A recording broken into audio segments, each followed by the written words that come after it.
What's going on, everybody? This is episode number 21, and we are back with a very special guest. And I've had all these guys come on, all these people come on, and this may be the biggest guest, in my opinion. This is the one who actually inspired me to do this podcast because he started his own, and we're talking back and forth about how he started his.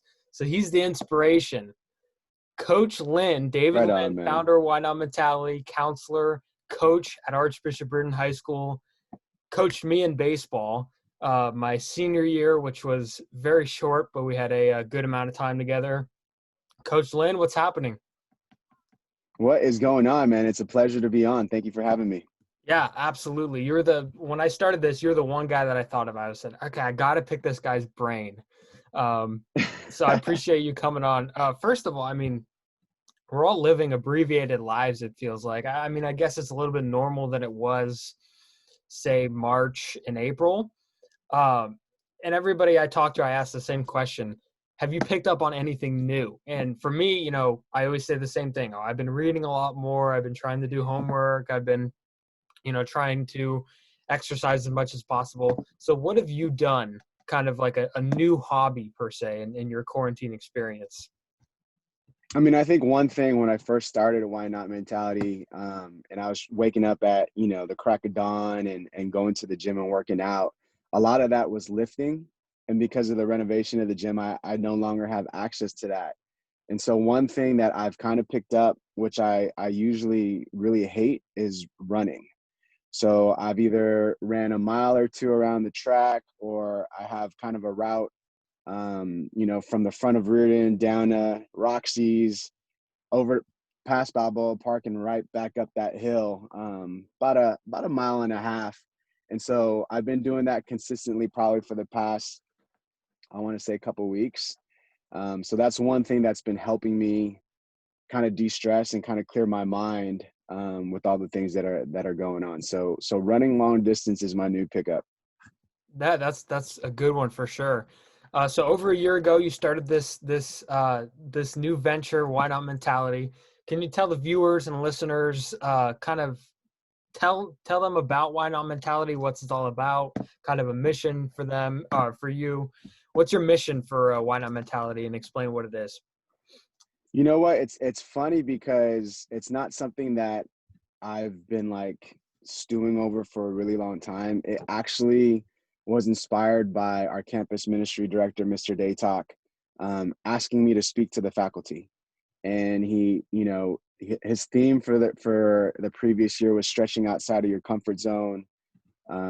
He asked me as an alumni, and obviously with a lot of the different hats that I wear at Riordan, he thought it'd be a good example to kind of use me and talking to the teachers about, participating in the community and doing a bunch of different things. And so, attributed to him, he kind of forced me to like sit down and reflect and think about stuff. And for some reason, it was late at night. I'm reflecting, I'm coming up with stories. And as I'm, thinking about what I want to say to the faculty, this whole why not mentality kind of came about. Like, why not get involved? Why not, why not be a coach? Why not be a counselor? Why not do other things? And it kind of became like my own personal mantra. And so I spoke to the faculty. They ended up asking me to speak in front of the whole school. I did that.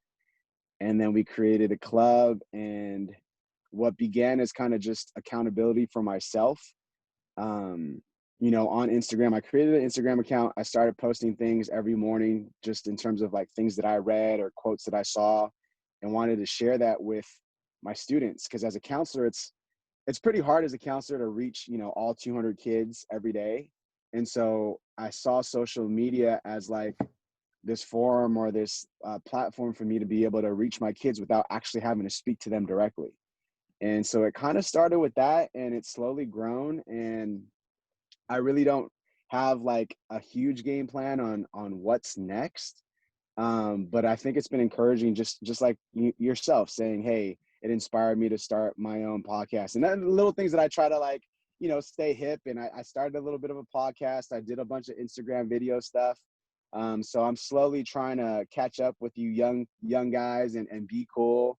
But it's really just a message of positivity that I'm trying to push out through my own experiences.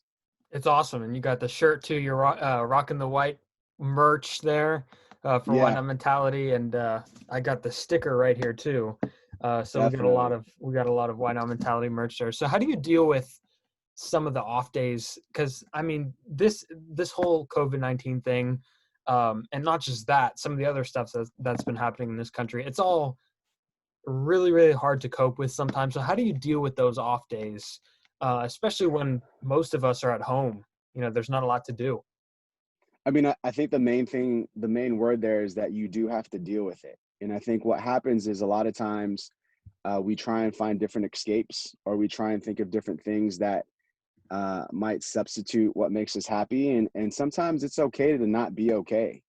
And, you know, for me, I try and vary up my quotes. Like, yes, there's going to be positive quotes, but some of the quotes recently for myself, because it has been difficult, whether it's dealing with my 3 kids who, you know, might drive me nuts one morning while I'm trying to, you know, go do Zoom on kindergarten, which is a headache, right? Or, you know, just family stuff, wife being busy with work and juggling and balancing everything. I think that's the main thing that I've kind of come out of it is like, I do have to just deal with the reality and the truths that it's not going to be easy. And I think going through these past couple of months of having personal time and the world slowing down, that you're no longer able to kind of cover up and zoom by life without facing some of the things that are really bothering you. I think a lot of times we get so caught up, like the pace of life has drastically changed for a lot of people, right? The fact that you can't go drive around, or you can't go out to the movies, or you can't, you know, just freely roam about and do nothing. You know, being alone and facing, you know, those feelings and those emotions, it's a raw, difficult deal. But that's where I'm trying to, like, even myself in this moment, I'm still trying to like deal with those obstacles and deal with those truths. And I think that's what I'm trying to get kids to see, and to try and gain wisdom through, you know, reading or through quotes or through Bible verses or whatever it is that helps you, that you do have to face them, and you have to find a way to overcome them yourself. So that's kind of just where I'm at right now. And how have the students kind of gravitated towards the Why Not Mentality movement? I know a lot of them love it. A lot of them probably don't really even know fully what it's about. So what's the reception that you've gotten from the students? I mean, a lot of messages of positivity. Sometimes kids just even reach out with questions. I think it's opened up a lot of doors for students to feel comfortable, and not only students, but I have adults, you know, parents, friends, not just the Riordan community, but just people that I'm connected or networked with in general. It's been a lot of positive feedback. A lot of people, you know, ask me to do more, and I I personally feel like I want to just take it at my own pace. I don't want to try and become like, I guess in the teenage world, it's like being an influencer. I think that's a lot of responsibility, you know. And yes, I do appreciate the fact that, you know, initially when I thought about, okay, let me go on, you know, Instagram or Twitter or whatever platform, like, yes, I'm going to go on there because I know kids are on there and I want to be positive. But also, like, then you start dealing with like, oh, am I worrying about, what do I say, am I saying anything wrong, or, you know, it becomes like another job. And so for me, I'm still kind of sticking with my own like quote of the day, like something that I dwell on. People, like you mentioned, people, the merch is something that the kids like, right? Kids love shirts and stickers or whatever. So that was more for like the club. I've gotten a bunch of people like, hey, you should expand and like do all sorts of things.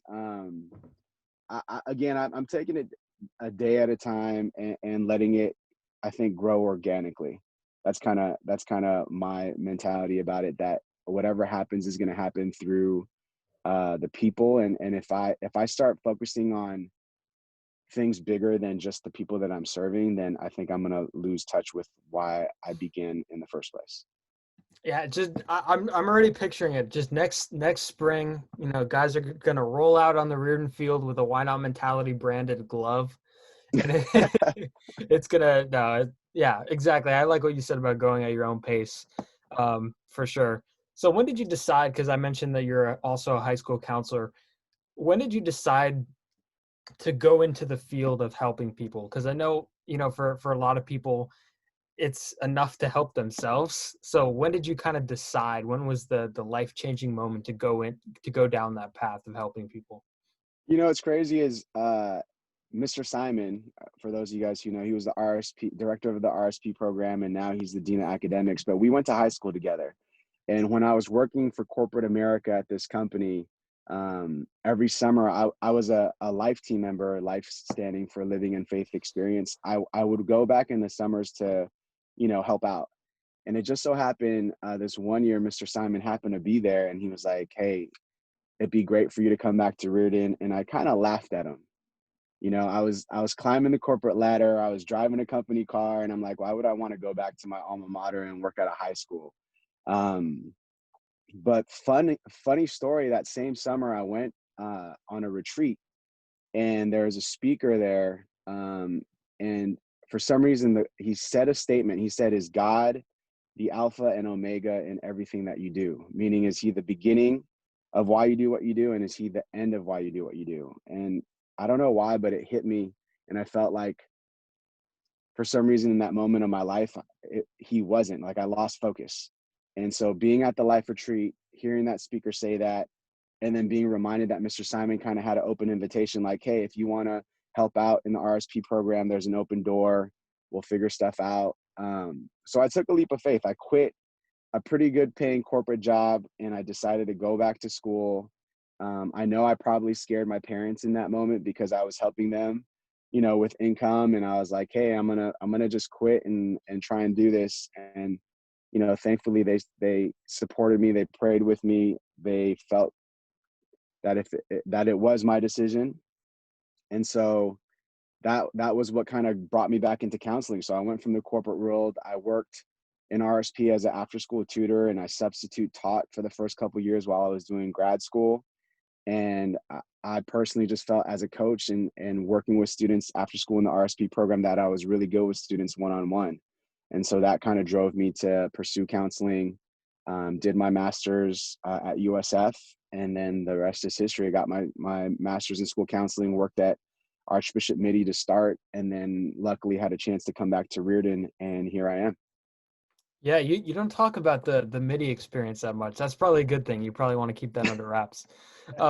So I mean, a lot of kids, I feel they're scared to see a counselor. They don't know, uh, what either what the reception is going to be like, or they're just not comfortable speaking out to a counselor. So what is your role to kind of make them feel comfortable? Because some students maybe need a kick in the rear, others need kind of some motivation. So how do you go about talking to a student one-on-one that may not be comfortable sharing stuff? I mean, I think it's definitely natural for kids to be closed and not want to open up, especially if something's bothering them. I mean, I can kind of see it with my own relationship with my parents, right? And so for me, I try and think of it in a way of like, how would I want to be treated, right? And I think everybody has their own pace. Everyone has kind of like their own way of dealing with things, and there's not one right way to counsel someone.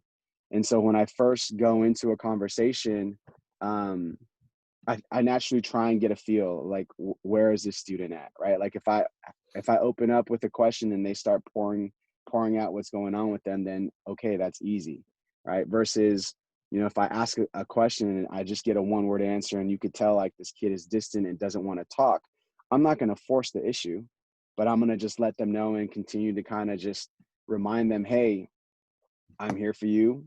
And the other thing is also just say, hey, I understand where you're at. Like, if you're not comfortable talking, this is kind of, we're here to support you, and just let me know whenever you need me. And I think that's important too, is the timing doesn't have to be my timing. The timing has to be the students or whoever I'm talking to. It's their timing and their process. And so I think that's probably one of the biggest issues when I talk to students and parents, is that parents want to press the issue because they want to solve problems, because they naturally care for their kids, and they want a quick fix.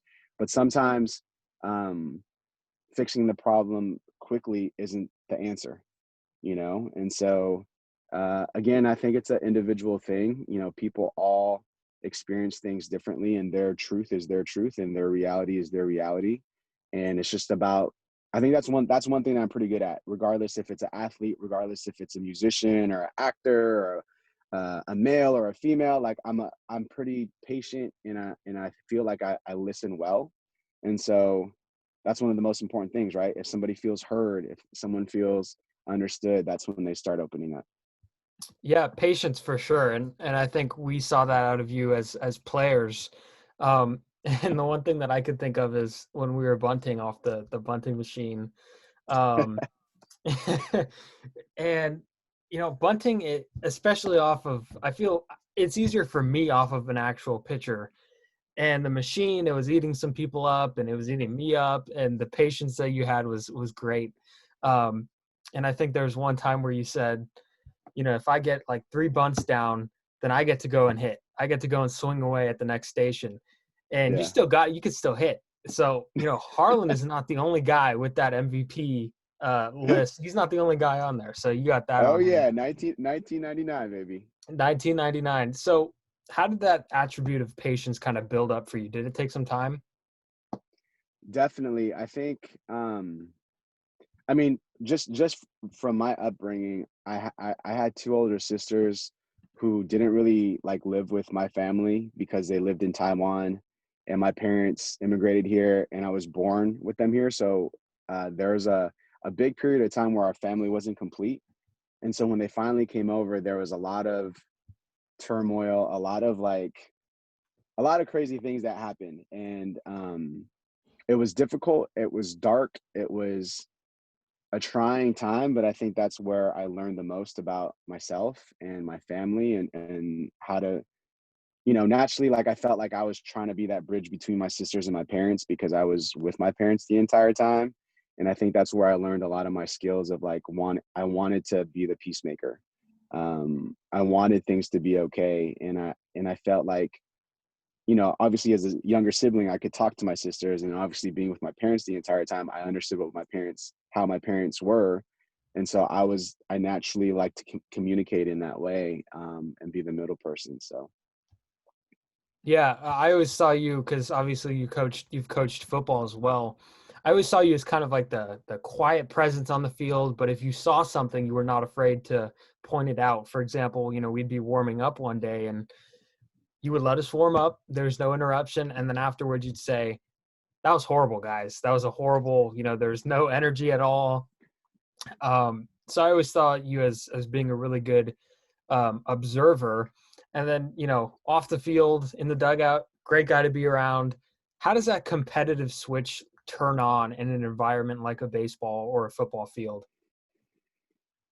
I mean, I think playing football, basketball, and baseball in high school, that counseling aspect obviously is important to me. But once you get competition in, I think that was what Riordan taught me, because I went to a public school, kindergarten through 8th grade. I didn't even know about the WCAL. And coming in, I thought like I was like hot SHIT, and then um, you realize in the WCAL, like if you think you're a top dog, you're definitely not. And I think that's what taught me what competition was. Like I had to fail and be humbled multiple times. Um, and that drove me. And personally, there was moments of, I was a sophomore on varsity, and I kind of got, back in the day, like not hazed horribly, but kind of hazed. And you play different schools. Remember one football game, I was fullback. One of the Sarah kids tackled me, and then called me a Chinaman, and just all sorts of different factors that motivated me to want to be more competitive and let people know, um, that I don't back down. And I think that's kind of like a personal thing, right? Like you have different triggers. You either let people affect you and convince you that you're not good enough, or you let that be your fuel and your motivation. And that's just the type of person that I am, that I think that my dad instilled in me. Like he used to play tennis every morning, and was super competitive in that way. So growing up, like I kind of just learned that from him, I guess. So I know you mentioned this in terms of counseling, but for baseball or coaching in general, um, I'd always been in an infield group with Vargas and Mateo, and that's not a good matchup for me because, the range that I had was nothing. Um, and mainly, to be honest with you, and I hate to admit it, but focusing on pitching was kind of what I did. And I looked at infield as kind of a secondary thing. And it probably would have gone back. I would have changed that. So can you identify when people are uncomfortable in terms of when they're on the field playing, or if they're in a position where they feel a little weird? Can you expand on how you could see through it?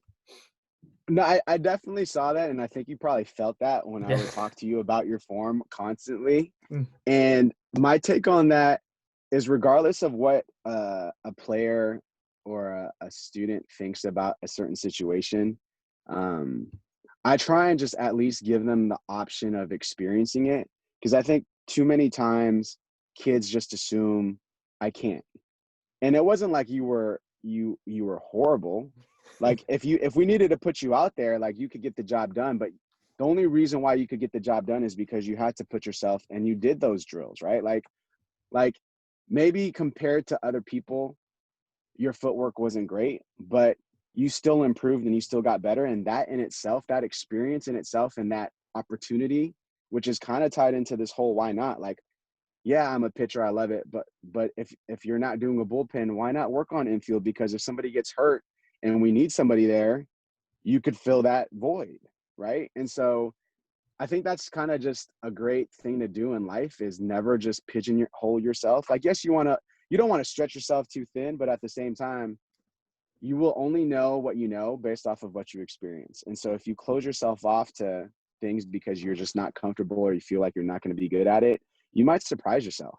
I'm sure plenty of people, whether it's job related, whether it's sport related, whether it's just relationships, right? Like, you won't know unless you put yourself out there. Yeah, and I mean, we'll see what happens in the alumni game and these alumni games coming up. Because I mean, I might have to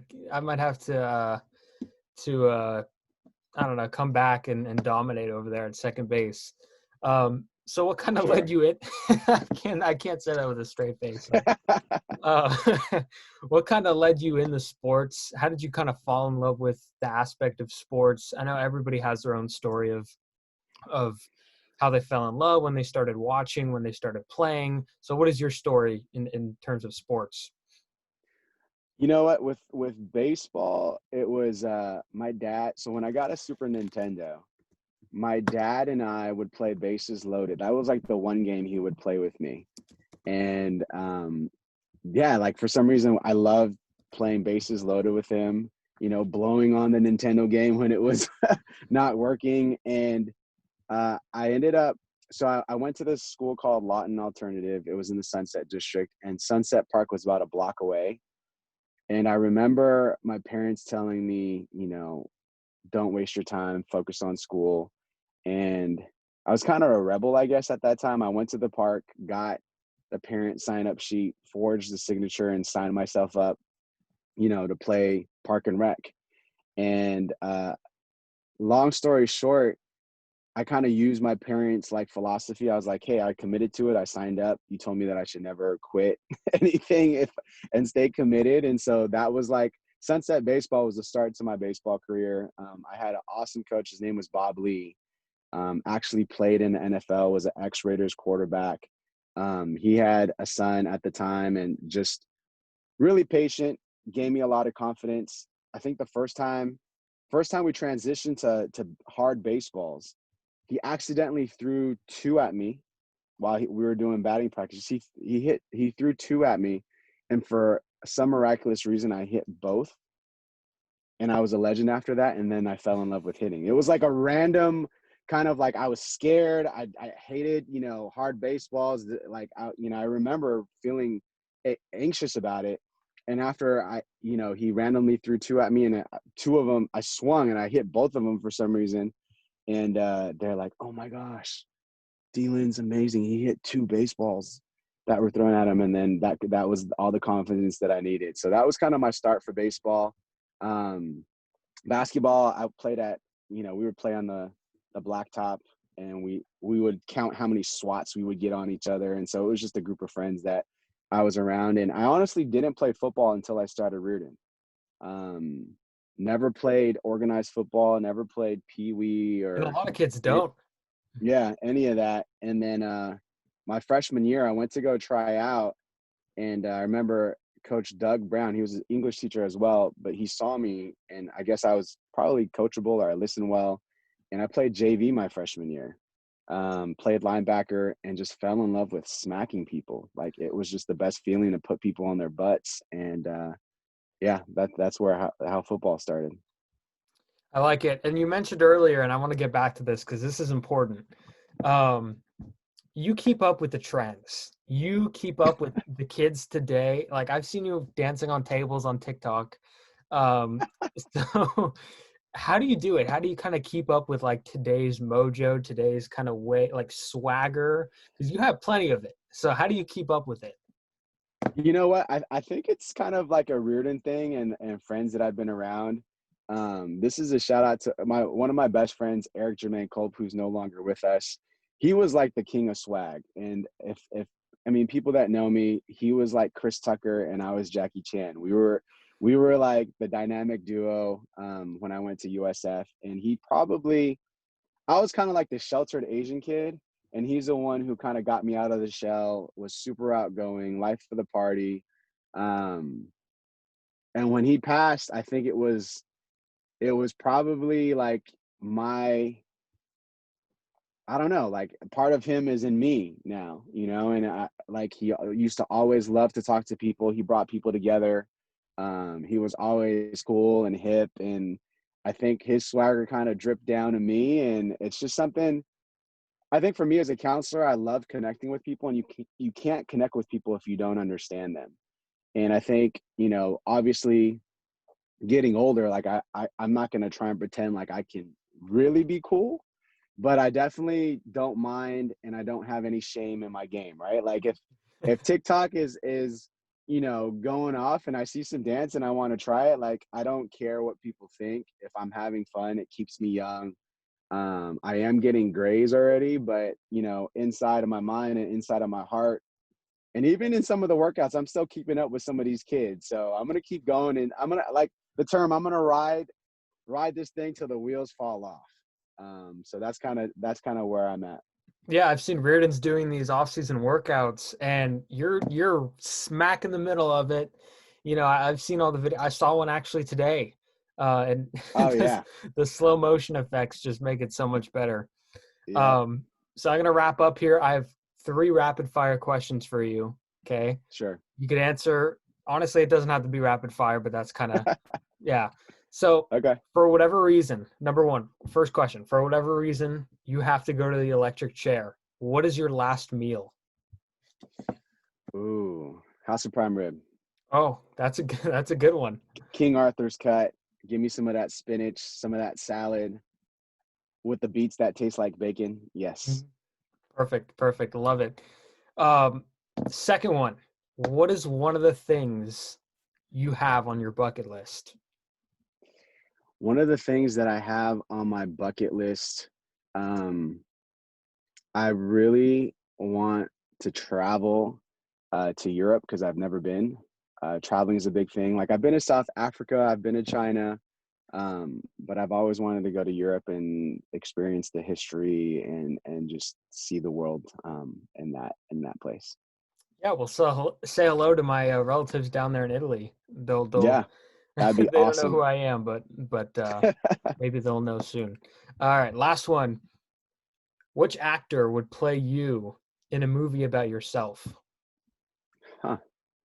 Which actor would play me? I'm trying to think. There's not a lot of Asian actors out there that can keep up with trying to be me. Um, Well, you mentioned Jackie Chan earlier. Jackie Chan. Jackie Chan. I'm trying to think. He can't keep up. He can't keep up No, either, what's huh? what's that? What's his name? The guy that did Magic Mike. What's his name? I can't remember his Oh, I name. think I know who you're talking. Channing Tatum? Is Yeah, Channing yes. Tatum could be Okay. me. Okay, I could see He's that. like the white version of me. I could see that. Yeah, I could definitely see that. Coach, thank you. I appreciate you coming on. It was a lot of fun. For Um, sure. don't worry about the grays. They're not nobody sees them except you. So the gray Right hairs on. don't affect anything. So appreciate you coming on. You guys could follow. Oh, you want to plug yourself? How can people find you and follow you? Yeah, everything's just at Why Not Mentality, YKNOT Mentality, Instagram, Twitter. I try not to let people know that I'm on TikTok, but I guess you've busted me out. So I do have some videos with my kid and silly dances on there. Probably should use that a little bit more. But yeah, those are the things that I'm on on Anchor. I haven't, for some reason, all my Zooms that I've done haven't been able to upload on Anchor. So a lot of my podcast videos I just put on IGTV. Awesome. Yeah. And again, just to reiterate, he's the guy that kind of one of the inspirations for RizzoCasts. And of course, for RizzoCast, you could follow us on Twitter and Instagram at RizzoCast, which is where this will be. I'm going to start publishing on IGTV too. That's a good way to do it. Thank you You're guys doing for an amazing listening. job, man. You're Yeah, doing an thank you. I amazing job. appreciate that. Thank you guys for listening and have a great day.